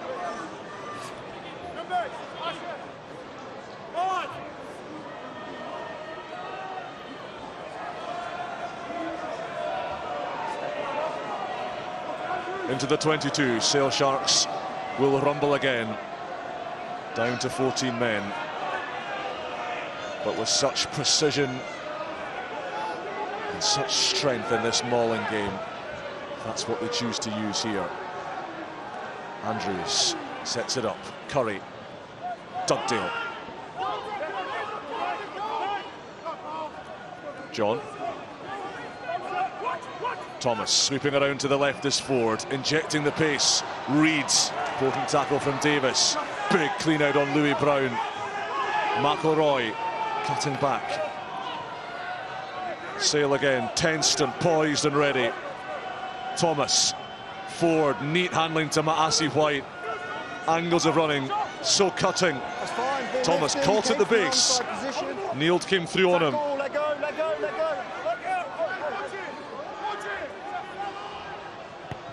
Ford, oh, the box kick, cross kick. Oh, how about that? He's a magician. The sorcerer of Salford. How on earth has he done that? Carpenter scorches in to finish it brilliantly, but George Ford is playing with X-ray vision. That was brilliant to watch, with the wind as well. It's not just the decision-making from George Ford. He's gone in at 9, he's looked up, he's seen the space. There's one man out there. It's such a small bit to hit as well. And what a brilliant take and finish by Joe Carpenter. You've got to give him huge credit. Look at that. It's got to be so pinpoint there for Joe Carpenter, and he puts it right on a plate. Probably the only place he could put it. First miss of the day from George Ford, but seriously, if Antoine Dupont does this for France on the weekend, we're watching it millions of times over and bowing down to greatness. This is every bit as skillful and a lot windier than Paris, I imagine. Yeah, that's the hardest thing. The wind is going away from Joe Carpenter there. It's pushing it towards the dead ball area, or the dead ball line. And the timing, the precision of both players, and the understanding from both players, quite brilliant. Short restart for Newcastle, doesn't go the 10.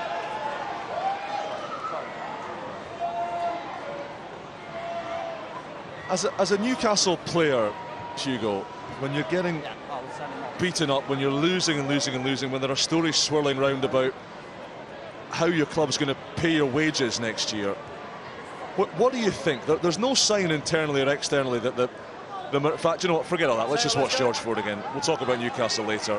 Oh, how good. It's just, I mean, that's all you can say. It really is that good. Yes, they're 34-10 up, so you could say he's got a bit of a shot to nothing.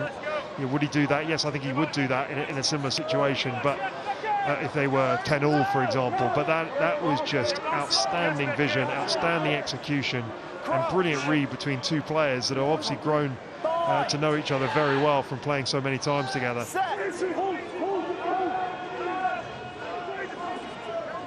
Again, a mighty Sale scrum puts them on the front foot. Dupree back to Carpenter, and then a double knock on. First there, second there. Yeah, just execution, just letting them down there. Passes behind the shoulder, just not quite in front of Carpenter there. First Dupree just went behind him, then behind Carpenter. That gives the rush defence time to get up and put the pressure on them. I can't give you cheap rewards. So I want to see clear go forwards on the scrum. Right, back to that Newcastle discussion. What's going through your head if you're a Falcons player approaching the end of another trying season? It's a difficult one, isn't it? I think the coach plays a huge role in that. I think Steve Diamond's probably the right guy. There he is to be in charge of a team that, you know, is losing. There's question marks around the finances. There's question marks around a lot of stuff to do with Newcastle Falcons at the moment. But a lot of stuff will go on Steve Diamond. He will make sure that their focus is entirely on the job at hand. And the job at hand is to keep improving. You know, they're going to finish likely bottom of the Premiership. It doesn't look like it's going to matter in terms of a playoff that might have been. So he's got to keep them improving. There is signs that they have been improving, but they just, games like this just knock them back a bit. Yeah, it doesn't seem like there's going to be relegation this year or a playoff, as Hugo says. None of the championship likely contenders, as we understand it, are satisfying the criteria to play top-flight rugby in England next season. So Newcastle, once again, regardless of where they finish, will, it seems, be a Premiership club next season. But it's in what kind of shape they'll be able to compete. The recruitment's been frozen for the time being because they haven't got that investment guaranteed for next year. Steve Diamond has retained almost everybody he wants to retain. We're talking in the region of 6 or 7 players to come in, the bulk of whom have already been identified. It's just getting contracts on the table for them that is the hold-up. But perhaps in the coming weeks there'll be some positive news about inward investment. We shall see. Palfreyman, how on earth has he taken that? One-handed behind his back. The South African clings on. Davis. Arnold. Oof, take that. Big shot from Dugdale again. Leather Barrow got away from Bamber, but not from Opoku Forjur. Davis again. Callum Chick again. Davis back inside to Leather Barrow. A roar of defiance from Kingston Park. Newcastle as dynamic as they've been all day, and then the error right on the line from Arnold has head in hands and groans ringing out once more around this stadium. Well, we talked about the urgency not quite being there for the last 40 or 50 minutes. Yes, they haven't had much ball, but that was completely different. Everyone was running onto the ball at pace. The quickness, the speed of ball from Joe Davis. I've been really impressed with him actually since he's come on. He's really quickened the game up. He's tried to, you know, mix his game up with box kicks, with longer kicks, but also getting the ball away quickly.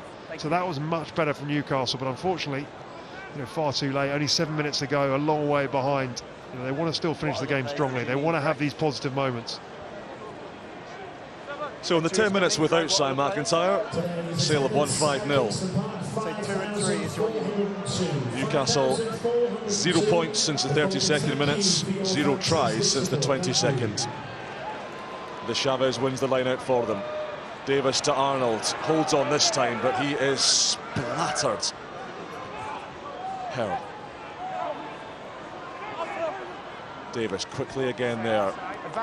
Nailed on his own, but Sale were offside there. Leather Barrow, he's brought a bit of aggression off the pine. Wilkinson, Herald Space opening up for Alex Herrell. Didn't link with Spencer. Good steal, back for the offside. Again, have a look at the work on the deck from Sale Sharks. Harry Thompson, the young hooker that time, but just so many Jacko threats, so hard to penetrate.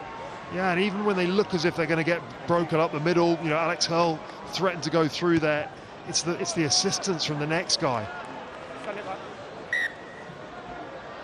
Now, we were admiring the breakdown work of Sale.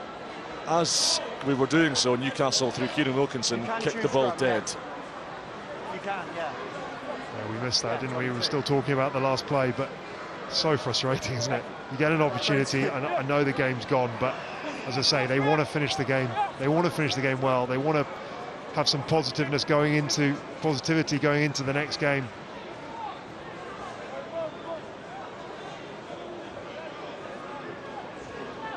And that mistake from Kieran Wilkinson, a signal for a lot of punters around us to get to their feet and beat the traffic on the road back to the Metro. Put them on. It's inside at the moment. Ford back in his own 22. Again, look at the distance he gets on that. Davis backpedaling into his own 22. Decent cross from the youngster. Ford signals this one's going skywards. Aaron Reid with all his pace and all his elasticity. Obatiyimbo did well, and then he was just caught high by Aaron Reid. So a free shot for the Falcons, and again a mistake under little pressure.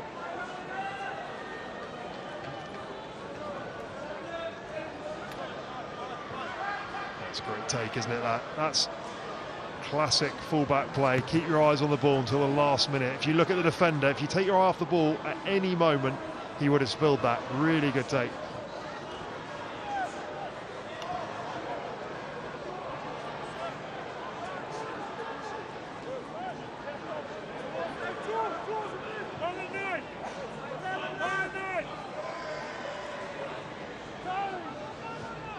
Into the dying embers of this match, a match that has long since been dead as a contest. And Newcastle sound some kind of note of positivity at the end of it. Arnold to Herrell. Davis. Wilkinson, space out wide, rips the pass away to big Seb de Chavez of all people, lingering on the touchline. Wilkinson, Newcastle, one of the bright young things emerging from this northeast talent patch. Talent rich it is. Kick through for Alex Herrell. Carpenter, composed and classy. Off he pops. Just effortless grace when Joe Carpenter's on the move. A little bit loose on the deck. Ben Curry clinging onto it. Newcastle had it through Wilkinson, and Christoph Ridley really has to reward them for that. On the floor, 7. He's putting his body on the floor, on the ball, trying to get it back to his team.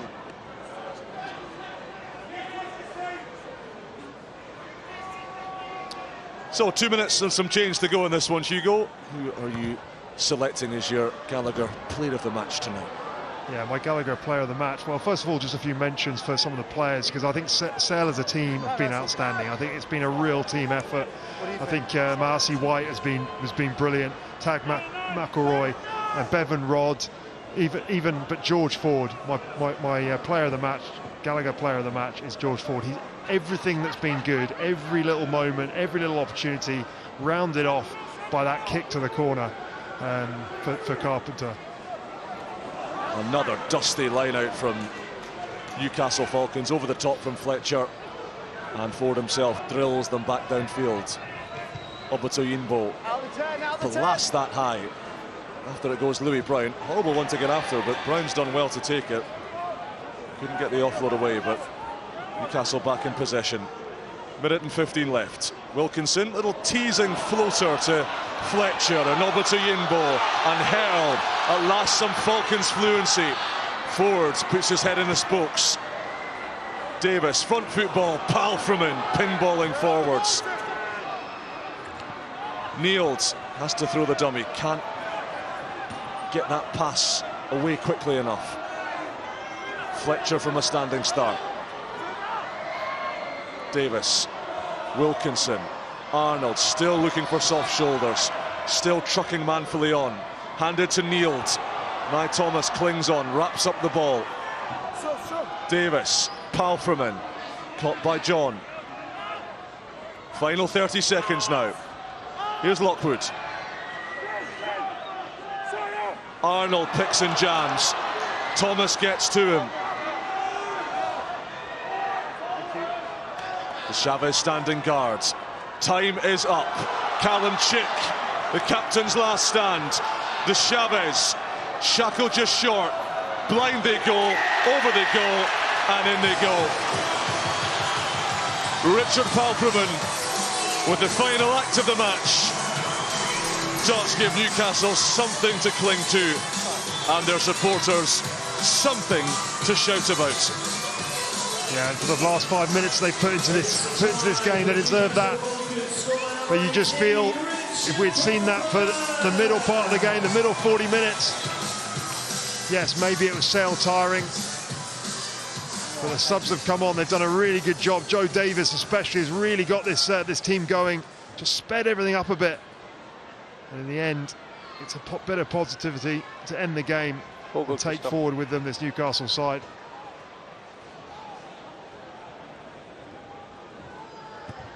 Wilkinson from the touchline. Not quite. Wide it goes, but it has no bearing on the final outcome of this one. The battle for the north of late has been rather a David and Goliath affair. And the Goliath, the juggernauts of Salford, have once again flexed their biceps and reasserted their dominance on the north of England in the Gallagher Premiership. A much needed win for Alex Sanderson's visitors from Manchester here at Kingston Park. Back among the victories, back on the horse. Full time at Kingston Park.